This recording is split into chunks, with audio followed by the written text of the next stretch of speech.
সংবাদ মাধ্যমৰ বন্ধু বান্ধৱীসকল, আজি আমাৰ কেবিনেটে কেইবাটাও গুৰুত্বপূৰ্ণ সিদ্ধান্ত গ্ৰহণ কৰে। মই এটা এটাকৈ কৈ যাম। আমি হোজাইত যিখন ৰবীন্দ্ৰনাথ টেগোৰ ইউনিভাৰ্চিটি স্থাপন কৰিছিলোঁ, এই একজেক্ট নামটোৰ আৰু এখন বিশ্ববিদ্যালয় ভাৰতত আছে। সেইকাৰণে ইউজিচিয়ে এই বিশ্ববিদ্যালয়খনক স্বীকৃতি দিয়াত অসুবিধা পাইছিলে। তেখেতসকলৰ অনুৰোধ ক্ৰমে আজি আমি এই বিশ্ববিদ্যালয়খনৰ নাম ৰবীন্দ্ৰনাথ ঠাকুৰ বিশ্ববিদ্যালয়লৈ ৰূপান্তৰ কৰোঁ। অৰ্থাৎ এতিয়া টেগোৰৰ জাগাত ঠাকুৰ আৰু ইউনিভাৰ্চিটিৰ জাগাত বিশ্ববিদ্যালয়, ৰবীন্দ্ৰনাথ ঠাকুৰ বিশ্ববিদ্যালয় ৰূপে তেওঁলোক জনাজাত হ'ব। আমাৰ মিউনিচিপালিটি যিবিলাক অসমত আছে, বিশেষকৈ য'ত 1 লাখতকৈ অধিক পপুলেশ্যন আছে, সেই মিউনিচিপালিটিবিলাকত আমি আজি কেইটামান নতুন পোষ্ট ক্ৰিয়েট কৰি দিছোঁ। মেকানিকেল ইঞ্জিনিয়াৰ, এনভাইৰমেণ্টেল ইঞ্জিনিয়াৰ, তাৰপিছত আপোনাৰ চিভিল ইঞ্জিনিয়াৰ, এনেকৈ য'ত য'ত 1 লাখতকৈ বেছি পপুলেশ্যন আছে তাতে আমি কেইবাটাও অভিযন্তাৰ পোষ্ট ক্ৰিয়েট কৰিছোঁ, যাতে আমাৰ মিউনিচিপালিটিসমূহ শক্তিশালী হ'ব পাৰে। বাজেটত এটা এনাউন্সমেণ্ট আছিল গজ মিত্ৰ আঁচনি, মেন এণ্ড এলিফেণ্ট কনফ্লিক্টটো কমাবৰ কাৰণে। গোৱালপাৰা, ওদালগুৰি, নগাঁও, বাক্সা, শোণিতপুৰ, গোলাঘাট, যোৰহাট আৰু বিশ্বনাথ, এই 4খন জিলাত এই 8খন জিলাৰ 80টা লোকেশ্যনত আমি চিলেক্ট কৰিছোঁ, য'ত নেকি মেন এণ্ড এলিফেণ্ট কনফ্লিক্টৰ হটস্পট বুলি ক'ব পাৰি। ইয়াতে আমাৰ 8জন লোকেল কমিউনিটিৰ ৰাইজক লৈ আমি একোটা ৰেপিড ৰেছপন্স টিম গঠন কৰিম। তাৰ উপৰি এই এৰিয়া কেইটাত আমি এলিফেণ্ট হেবিটেট, অৰ্থাৎ যিবিলাক এলিফেণ্ট হেবিটেট আছিলে তাতে বেম্বু আৰু নেপিয়াৰ কাল্টিভেশ্যনৰ কাৰণে আমি চেষ্টা কৰিম, যাতে হাতীয়ে অল্টাৰনেটিভ ফুড পাব পাৰে। আৰু তাৰ উপৰিও আমি আন কি ধৰণে এই 80টা স্থানত এলিফেণ্ট আৰু হিউমেন বিং দুয়োটাই কো-এক্সিষ্ট কৰিব পাৰে, তাৰ বাবে আৰু কিছুমান এক্সপেৰিয়েঞ্চ আমি কৰিম। সেইকাৰণে গজ মিত্ৰ আঁচনিখন আজি আমাৰ কেবিনেটত অনুমোদন কৰা হৈছে। আঁচনিখন খুব ইণ্টাৰেষ্টিং। আপোনালোকক পিছত ফৰেষ্ট ডিপাৰ্টমেণ্টে পৃথকে আৰু এটা ব্ৰিফিং দিব।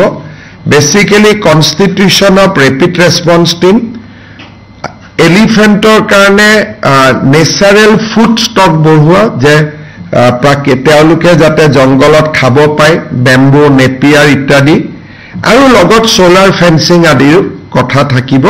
ফৰেষ্ট ডিপাৰ্টমেণ্টে আপোনালোকক ডিটেইল এই স্কিমখনৰ বিষয়ে আৰু অলপ ব্ৰিফিং কৰিব।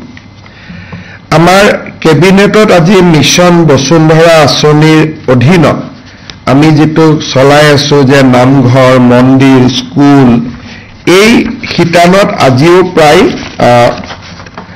3000তকৈও অধিক নামঘৰ, মন্দিৰ, স্কুলক মাটিৰ আজি আবণ্টন দিয়ে, গোটেইকেইখন জিলাক সামৰি। আৰু এই প্ৰক্ৰিয়াটো চলি থাকিব। ডিষ্ট্ৰিক্টৰ পৰা প্ৰপ'জেল আহি আছে, আমি এপ্ৰুভ কৰি আছোঁ। 14 আগষ্টলৈকে আমি গোটেই প্ৰক্ৰিয়াটো কমপ্লিট কৰিম। টোটেল এপ্লিকেশ্যন অলমষ্ট 50,000ৰ ওপৰত আছে। এতিয়া মই 2-3টা বেলেগ প্ৰস্তাৱলৈকে আহিছোঁ। আজি কেবিনেটে 1 অক্টোবৰৰ পৰা কাৰ্যকৰী হোৱাকৈ গাঁও প্ৰধানসকলৰ দৰমহা 9,000 টকাৰ পৰা 14,000লৈকে বৃদ্ধি কৰিছে। 14,000 So from 9,000 to 14,000 এইটো আমাৰ গাঁও প্ৰধান বা গাঁও বুঢ়া তেওঁলোকৰ দৰমহা 9,000 পৰা 14,000 হ'ব। আৰু যিসকল গাঁওবুঢ়া ফৰেষ্ট ভিলেজত আছে তেওঁলোকেও এই বৰ্ধিত দৰমহাটোৰ সুযোগ লাভ কৰিব। আমাৰ লখিমপুৰ জিলাৰ সোৱণশিৰিত দুখন গাঁও আছে, মৰনৈ, বেবেজিয়া আৰু বেবেজিয়া। এই দুইখন গাঁৱত ট্ৰাইবেল পপুলেশ্যন আছে 5%, নন ট্ৰাইবেল পপুলেশ্যন আছে 95%। সেইকাৰণে এই গাঁও দুখনক আমি সোৱণশিৰি ট্ৰাইবেল বেল্ট এণ্ড ব্লকৰ পৰা এক্সক্লুড কৰিছোঁ, যাতে সাধাৰণ শ্ৰেণীৰ মানুহখিনিয়ে মাটি বাৰী পট্টাত পাব পাৰে। আজি আমাৰ কেবিনেটে অসমৰ বিভিন্ন সত্ৰত বাস কৰা উদাসীন ভকতসকললৈ মাহত 1500 টকাকৈ বিত্তীয় সাহায্য দিয়াৰ এটা আঁচনি মঞ্জুৰ কৰিছে। 1 অক্টোবৰৰ পৰা তেওঁলোকে আঁচনি লাভ কৰিব আৰু শিশু উদাসীন ভক্তসকলেও এই আঁচনিটো পাব। তাৰমানে আমাৰ সত্ৰবিলাকত উদাসীন ভকত ৰূপে যিবিলাক শিশু ভকত আছে তেওঁলোকেও এই আঁচনিটোৰ সুবিধা পাব। যেনেকৈ অৰুণোদয় প্ৰতি মাহত যায়, এই 1500 টকাও উদাসীন ভকতসকলৰ একাউণ্টত গৈ জমা হ'ব। এই আঁচনিটো 1 অক্টোবৰৰ পৰা আমি চেষ্টা কৰিম যাতে কাৰ্যকৰী হয়।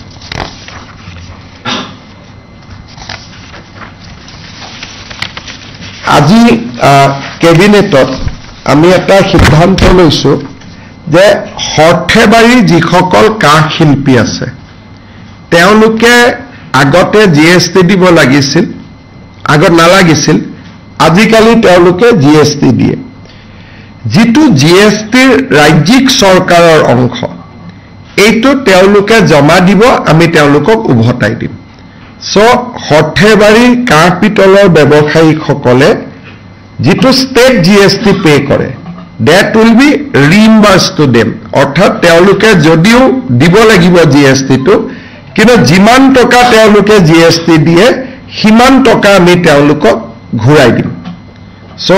এই আঁচনিটো আজি আমাৰ কেবিনেটে অনুমোদন কৰিছে আৰু মই আশা কৰিম যে আমাৰ সৰ্থেবাৰী কাঁহ শিল্পীসকলে GST পেমেণ্ট কৰিব আৰু GSTটো উভতাই ল'ব।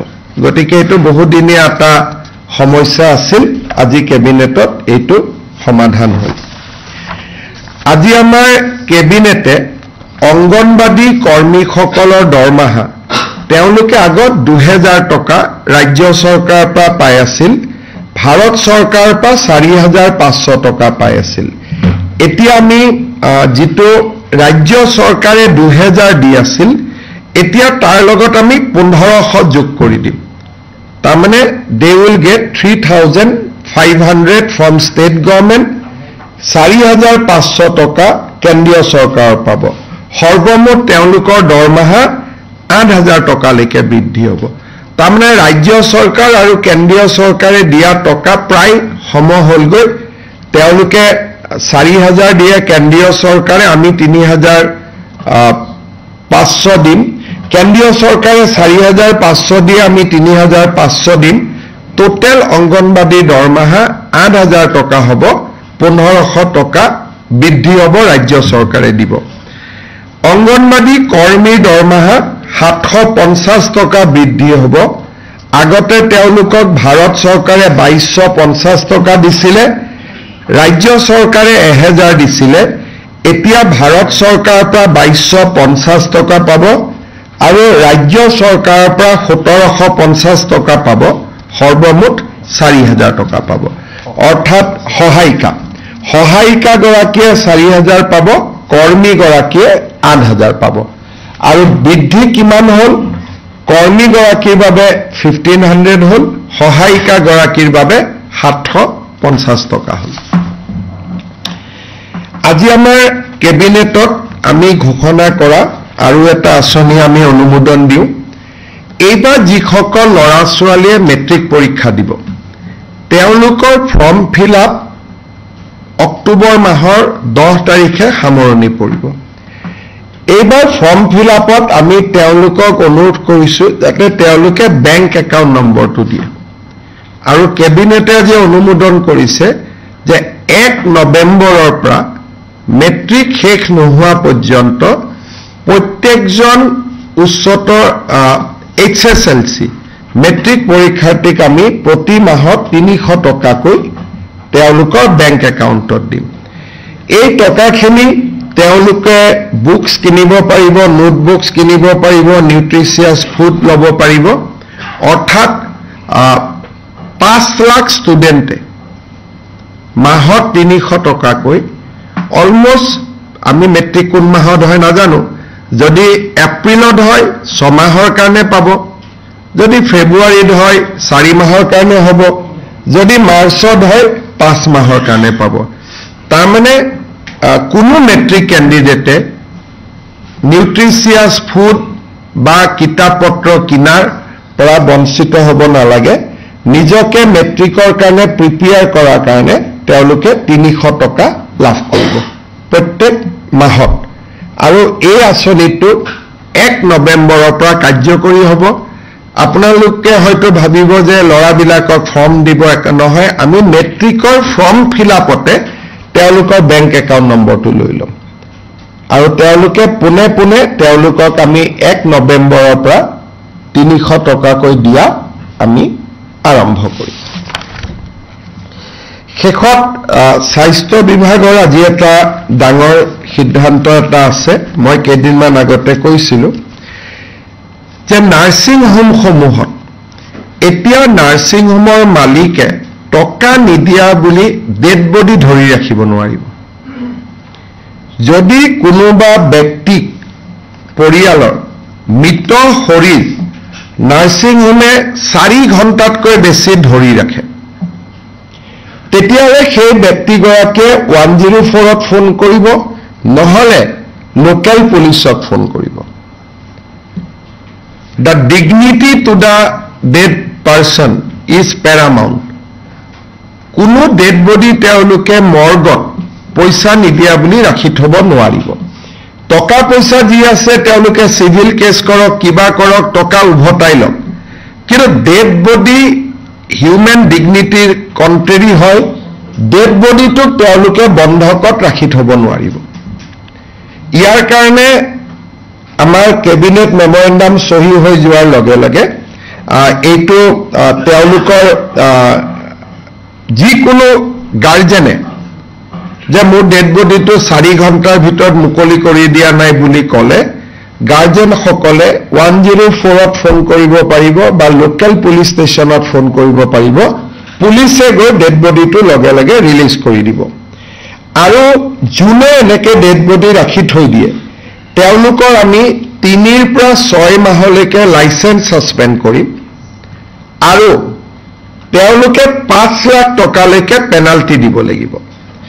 আৰু যদি তেওঁলোকে ৰিপিট অফেন্স কৰে তেতিয়া আমি তেওঁলোকৰ নাৰ্ছিং হোম বন্ধ কৰি দিয়াৰ ব্যৱস্থা ল'ম আকৌ এবাৰ মই কৈছো যে মৃত শৰীৰ কোনো নাৰ্ছিং হোমে 4 ঘণ্টাতকৈ বেছি ধৰি ৰাখিব নোৱাৰিব বোলে মোৰ লৰাজন আমেৰিকাত আছে আহি পোৱা নাই সেইকাৰণে মই ৰিকুৱেষ্ট কৰিছো নাৰ্ছিং হোমত যে মৰ্গত ডেড বডিটো কিছু দেৰি থৈ দিয়ক বেলেগ কথা তেনেকুৱা কেতিয়াবা হয় কিন্তু মই পেমেন্ট কৰিব পৰা নাই ঘৰৰ পৰা পইচা লৈ আহক তেতিয়া ডেড বডি এৰি দিম এই কথাটো নহব পইচা আপুনি দিব আছে আপুনি সিভিল কেছ কৰক মানি কেছ কৰক যি কৰক বেলেগ ব্যৱস্থা লওক কিন্তু মৃত শৰীৰটোক পণবন্দী হিচাপে ৰাখিব নোৱাৰে it cannot be a hostage dead body টোক আপুনি ধৰি ৰাখিব নোৱাৰে এই অধিকাৰ কোনো নাৰ্ছিং হোমত ভাৰতৰ সংবিধানে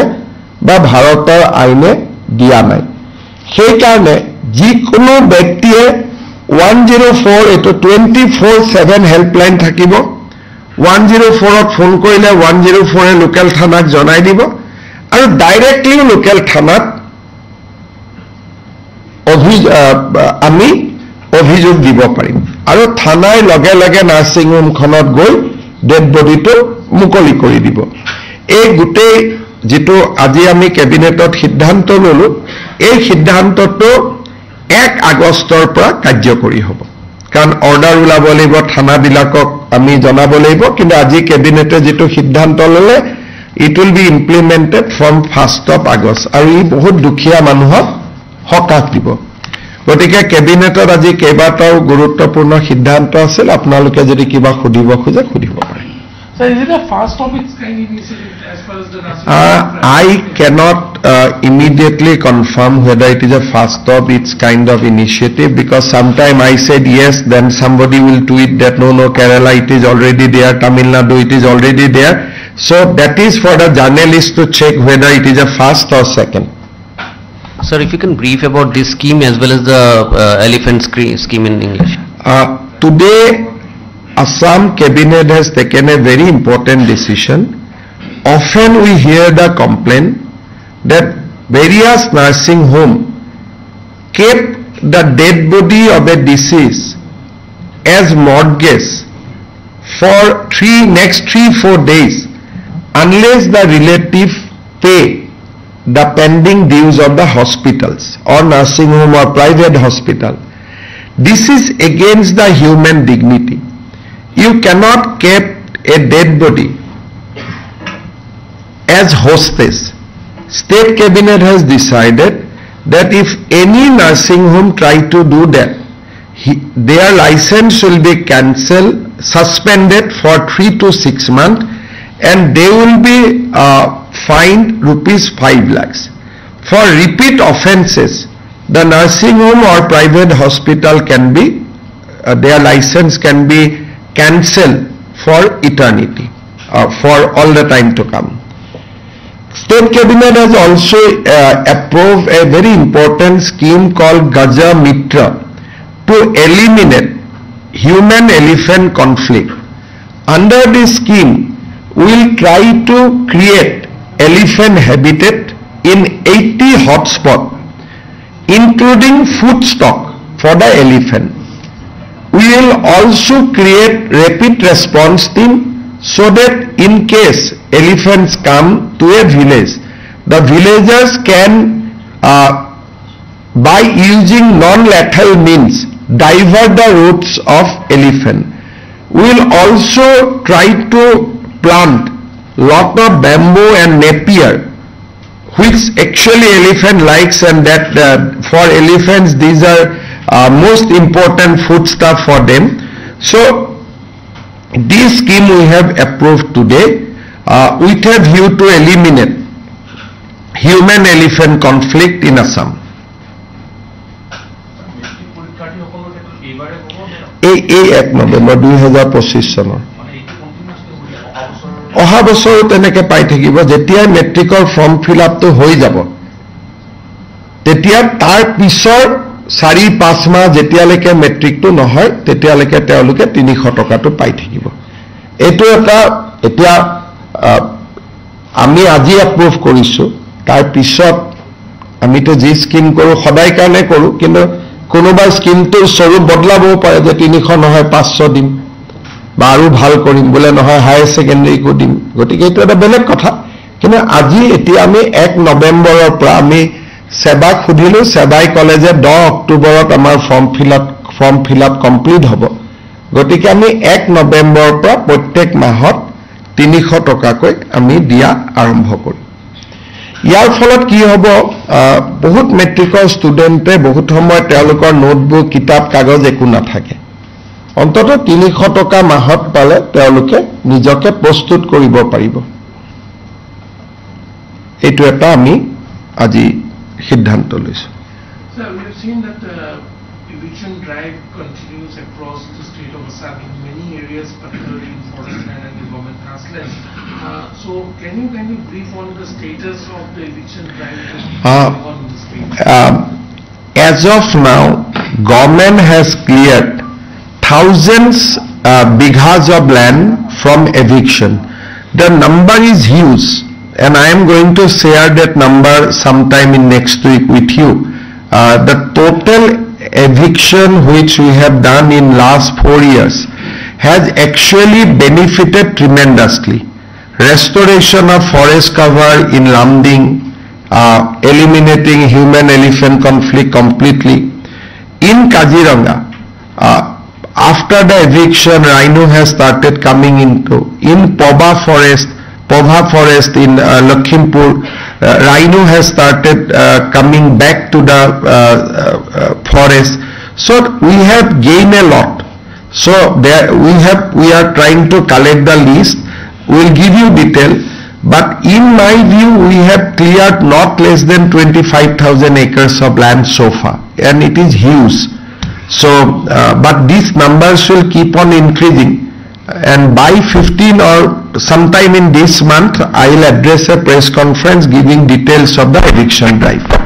Sir, tomorrow there is an eviction which is planned in Gwalpara. Yes, somebody has even moved a petition to the High Court. High Court has said that yes, government can do the eviction, but if somebody needs water, somebody needs some basic amenity, government should provide them. So this, clearing this encroached land, that as you are pointing out, this will be in all phase-wise manner. Secondly, the question that in some quarters have been raised in terms of the rehabilitation or compensation. Rehabilitation will come only when they are landless and they do not have any plots in their neighboring, in their native places. Plus, they have to be bona fide Indian citizen. So these are the conditions they have to accomplish. Like Gorukhoti, we did a eviction drive. Out of 100 people, suppose there is 100 people, only 10 has come to us showing that we don't have land and we are genuine Indian citizen. So Deputy Commissioner verified that out of 7 total evicted people were suppose 100, 10 claim, 7 we have allotted. But 93 people did not even come because they have plots or they have some places already there. Like Lamding we have evicted. Many people we have evicted, but 30 family only finally come to us that we need land and we have given them land. So the government job is to evict. It cannot be conditional. We will evict you from forest. Thereafter, you can give application to the Deputy Commissioner that I don't have land anywhere. Then DC will provide you land. But land cannot be in Guwahati. Land cannot be in Gwalpara. It will be in your native place, where from you are coming. Like in Lakhimpur, people have gone from Karimganj to settle in Lakhimpur. So we will not give you land in Lakhimpur, we will give you land in Karimganj. So in the last Lakhimpur eviction, many startling facts has emerged. Amar media ki koile gungun setiak le besto hoi gol. Kintu Lakhimpur jito ghatona hoisil, we evicted 300 people. Ar manu kejon kor pora goisile? South Salmara, Karimganj, Hailakandi, entire Lakhimpur demography to bodlai diar eta dangor ষড়যন্ত্ৰ asile. Unfortunately, যে আমাৰ যিখিনি so-called জাতীয়তাবাদী paper channel তেওঁলোকে এই কথাটো নকলে যে কৰিমগঞ্জৰ মানুহ লখিমপুৰত কিয় গৈছে। আজি সাউথ সালমাৰা মানুহ লখিমপুৰত কেনেকৈ গৈছে, তেওঁলোক তাতেতো লেণ্ডলেছ হ'ব নোৱাৰে। You cannot go and settle a place which is 400 kilometers away from your district. So you apply to us, we will give you land in your native district. So these people, there are genuine people, state government will remain concerned. Even in Sapor, when we did eviction, we paid everybody rupees 50,000 and we showed a land also to them. Those who are genuine, you can go and you can stay there. But people, they have to prove their bona fide. First, you are an Indian citizen. At least you have applied in NRC. We need the ARN number. Second, you do not have land. So these are the condition you have to fill up. But our own assessment is that আমাৰ অসমতকৈ পাম ধৰিব যায় They have land in their original place. Forestত তেওঁলোকক লৈ যোৱা হয় by certain people actually to deforest the area and cultivate things like ginger, etc. Even planting rubber plantation. And these facts are known to High Court. So High Court has instructed us to clean the forest. Sir.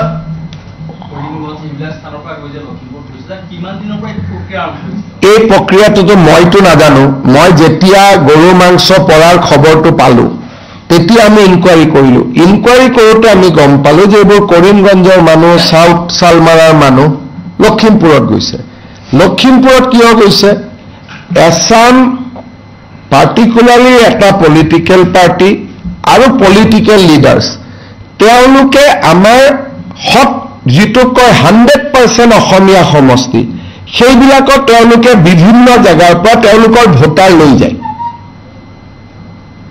এজন নিয়ে দুজন নিয়ে তিনিজন নিয়ে ঢিং আৰু ৰূপহীৰ পৰা বৰচলাত লৈ আহিলে আমি যেতিয়া এভিকশ্যন কৰিলো তাত বৰচলাৰ মানুহ নাছিলে লোকেল এমএলএ খুদিব পাৰে ঢিং আৰু ৰূপহী আৰু এটা কংগ্ৰেছ দলৰ নতুন প্ৰতিচ্ছবি কি যেতিয়া আমি মানুহ এভিকশ্যন কৰিম এটা ভিজিআৰৰ পৰা তেতিয়াতো অসমীয়া অনা অসমীয়া আমি ক্লাসিফাই কৰিব নোৱাৰো লয়েতো আমাক সেইটো এলাও নকৰে সো বহুজন সুখায় বহুজন হিতায় 400 যদি আমি কৰিমগঞ্জ কাছাৰৰ পৰা যোৱা এটা পাৰ্টিকুলাৰ ৰিলিজিয়নৰ মানুহক এভিকশ্যন কৰো তাত যদি আৰু এটা পাৰ্টিকুলাৰ ৰিলিজিয়নৰ মানুহ বহি আছে আমি তেওঁলোকক কেনেকৈ এৰি দিম বা তেওঁলোক যদি ল্যান্ডলেছ আমাক আবেদন কৰিব তেনেকে লখিমপুৰত এভিকশ্যন হল খিলঞ্জীয়া ল্যান্ডলেছ পৰিয়ালকেইটা আমাক আবেদন কৰিলে আমি মাটি দি দিলো তেওঁলোকে নতুন মাটিত বহি দিলে এতিয়াও আপোনাৰ এটা আশংকা হৈ গৈছে যে যিখিনি বিচলিত মানুহ তেওঁলোকে আকৌ বেলেগ বেলেগ ঠাইত হয়তো যাব পাৰে বিজেপি নাথাকিলে সবতে যাব পাৰে তেওঁলোক মই ক'লো না মোৰ লগত নোৱাৰে কিন্তু বিজেপি নাথাকিলেতো অসমখন লৈ ল'ব এই যোৱা মই আপোনালোকক সংখ্যাটো দিলে আচৰিত হৈ যাব যে যদি অসমত বিজেপি গভৰ্ণমেণ্ট নাহিলেহেঁতেন এই ডেমোগ্ৰাফি ৰেষ্টৰে কৰিব নোৱাৰিলেহেঁতেন আজি আমি লামডিঙত ডেমোগ্ৰাফি ৰেষ্টৰ কৰিলো বৰচলাত কৰিলো গোৱালপাৰা টাউনখন আপুনি জানিব হিন্দু মাইনৰিটি অথচ এখন ওৱান অফ দা হিন্দু মানুহৰ ডাঙৰ চিভিলাইজেশ্যন আছিল সেইটো আজি মাইনৰিটি হৈ গ'ল কেনেকে মাইনৰিটি হৈ গ'ল তাতে যিটো ৰাজ্যখিনি ফৰেষ্ট আছিলে বাগবৰৰ পৰা 10-12 হাজাৰ মানুহ আহি বহি দিলে কিন্তু কোনোবা হয়তো ল্যান্ডলেছ হ'ব পাৰে কিন্তু এটা সমষ্টিতে যদি আপুনি আহি বহি দিয়ে এখন টাউনত বহি দিয়ে সেইটো নহ'ব নহয় ডিসি গোৱালপাৰাক আবেদন কৰিব লাগিছিলে ডিসি গোৱালপাৰাই বিভিন্ন জায়গাত তেওঁলোকক বহুৱাব কিন্তু ল্যান্ডলেছ বুলি মইতো নিজে আহি বহিব নোৱাৰো কালি যদি ল্যান্ডলেছ বুলি আপোনাৰ ঘৰত আহি বহি যায় আপুনি কি কৰিব আসাম সেক্ৰেটাৰিয়েটখনত বহি গ'লে আপুনি কি কৰিব সো ল্যান্ডলেছ মানুহে ল্যান্ড পাবৰ কাৰণে বসুন্ধৰাত আবেদন কৰিব কপুলাৰ ফৰ্ম বুলি ফৰ্ম আছে কপুলাৰ ফৰ্ম ফিল আপ কৰিব কিন্তু নিজে আহি বহি গৈ যদি ডেমোগ্ৰাফিটো বদলাই দিয়ে আজি গোৱালপাৰাত গৈ আপোনালোকে চাওক উই আৰ টুডে য'ত নেকি হিন্দুৰ 300 বছৰ পুৰণা 200 বছৰ পুৰণা টেম্পল আছে তাত হিন্দু ইজ মাইনৰিটি টুডে মই কোনো ধৰ্মীয় ভিত্তিত যাব খোজা নাই কিন্তু যদি নৰ্মেল নিয়মত হিন্দু মাইনৰিটি হলতেন মোৰ কোনো আপত্তি নাই কিন্তু বৰপেটা বাগবৰ চৰৰ পৰা more than 10-12,000 ফেমিলি আহি পেলাই হিন্দুক মাইনৰিটি কৰি পেলালে আৰু কোনে কৰিলে এজন আমাৰ ফৰেষ্ট মিনিষ্টাৰ আছিল তেওঁৰ দিনত ডিএফও জনো একে মনে মিলা মানুহ দিলে and they have made a full-fledged operation যে আমি ইয়াত মাইনৰিটি কৰি পেলাম আজি কাজিৰঙাৰ লগতে মাদ্ৰাছা এখন খুলি লোৱাৰ কি প্ৰয়োজন আছে তাততো মানুহ গড় চাবহে যায় কিন্তু আপোনালোকে দেখিব যে কাজিৰঙাৰ লগতে মাদ্ৰাছা এখন খুলি লোৱা হৈছে ৰাস্তাটোতে এইটো হয় যে আমাৰ দুৰ্বলতাটোৰ সুযোগ লৈ লৈ যিমান সোমাব পাৰে এতিয়া মাদ্ৰাছাই কৰিব লাগে হোজাইটো কৰিব পাৰে ঢিঙটো কৰিব পাৰে ৰূপহীটো কৰিব পাৰে চামুগুৰিটো কৰিব পাৰে কাজিৰঙাখনৰ ওপৰতে কৰি লৈছে আৰু পট্টা মাটিত বহি লৈছে এটা ময়ো একো কৰিব নোৱাৰা হৈছো গতিকে অসমৰ চাৰিওফালে যিবিলাক ঘটনা ঘটি আছে এইটো অখিল গগৈয়ে মানুহক সাৱটি ধৰিছে ভালে আছে কিন্তু আমি যিবিলাক মানুহ মাইনৰিটি হৈ গ'লো অসমীয়া আমাকোতো সাৱটক বৰপেটাত গৈ সত্ৰাধিকাৰজনক সাৱটক ক'ৰবাত গৈ পেলাই আমাৰ যিমানবিলাক আপোনালোকে জানে যে যি জাগাত আমি মাইনৰিটি হৈ গ'লো আমাকো সাৱটক না আমিওতো সাৱট খাব খোজো তাকে কৈছো তেওঁ যিটো গান শুনিছে এইটো ভাল কিন্তু মাজে মাজেতো বৰগীতো শুনিব লাগে নহয় বতৰটোৰ পৰা গৈ হয় নহয় তো গতিকে এই ধৰণৰ ব্যৱস্থাটোৱে তেওঁলোককো লাভ নকৰে তেওঁলোকো দুখীয়া মানুহখিনি নিজে অহা মানুহ নহয় মানুহখিনি কোনোবাই লৈ আহিছে তেওঁলোকেও নাজানে সেইকাৰণে ময়োতো গৈ মানুহখিনিক মাত দি আহিছো কেইদিনমান পিছত মই চাপৰতো যাম মানুহখিনিক মাত দিবৰ কাৰণে মই কিয় ব্যৱস্থা কৰিব লাগে ভাই তেওঁলোকৰ দেউতাক মাক আছে নহয় তো মই কিয় ব্যৱস্থা কৰিম কি কথা কয় বা আপুনি অসমীয়া মানুহ হয়নে নহয় এই আপুনি কি নাম আপোনাৰ আপুনি এই কথা সুধিছে বশিষ্ঠদেৱ ফুকনে যদি এই প্ৰশ্ন কৰে আৰু ক'ত জাতিটো থাকিব ব্যৱস্থা কিয় কৰিব লাগে কওকচোন তেওঁলোকৰ দেউতাক মাক নাই নেকি তেওঁলোকে MP বনোৱা নাই নেকি তেওঁলোকে MLA বনোৱা নাই নেকি যে তেওঁলোকৰ MP গুৱাহাটীত কিমান ডাঙৰ ঘৰ আছে তাতে সোমাই ল'লে হ'ল আপোনালোকে যায় নহয় যদি বশিষ্ঠদেৱ ফুকনৰ এইটো প্ৰশ্ন হয় আৰু তেতিয়া হাত সাৱটি বহি থাকিব লাগিব ঘৰত আৰু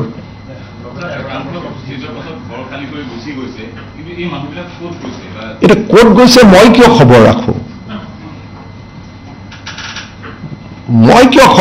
মই কাম কিয় বঢ়াই লওঁ মোৰ যিটো কাম আছে মই সেইখিনি কৰি চেছ কৰিলে হ'ল নহয় মোৰ কাম হৈছে হাইকোৰ্টে মোক অৰ্ডাৰ দিছে ফৰেষ্ট ক্লিয়াৰ কৰিব মই ফৰেষ্ট ক্লিয়াৰ কৰিলো মোৰ কাম মই শেষ কৰিলো আৰু মই তেওঁলোকে ক'ত গৈছে কি কথা মই কিয় খবৰ কৰো কিন্তু মোৰ ওচৰত যদি কোনোবা আহে তাৰ মই ব্যৱস্থা ল'ম হয় নহয়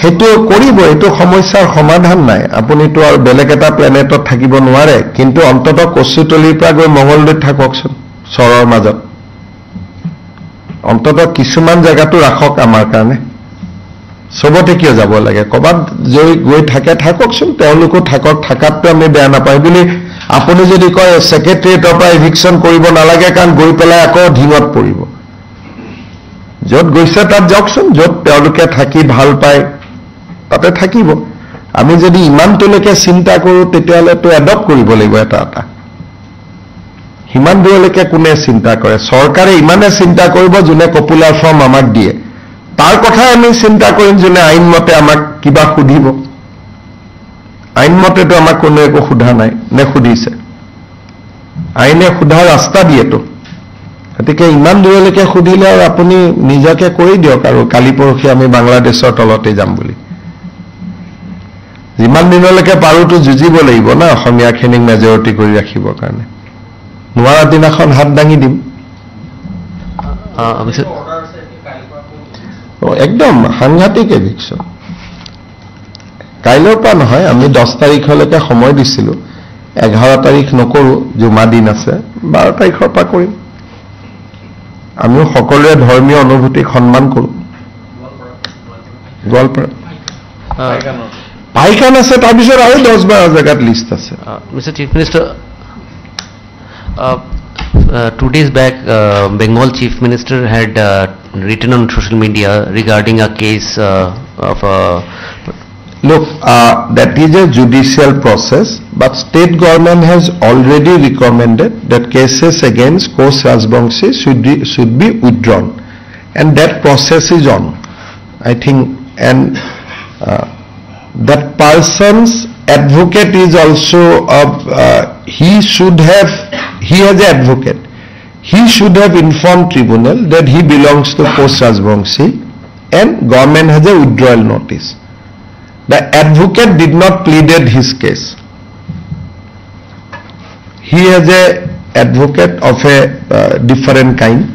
that advocate did not convey to the court that this person belongs to Koch Rajbongshi community, so cases should be withdrawn against him as per government OM. But both the advocate, he has two advocates. I have taken the papers. Both the advocate did not inform the court that he belongs to this community, and state government has already taken a decision to withdraw the case. So my lord, please withdraw the case. His case would have been withdrawn. So that process he has not done, although he has an advocate. And he is not a citizen of Bengal, he was a citizen of Assam. He is temporarily, he was a citizen of Rihabari, now he has gone to Bengal. Haba?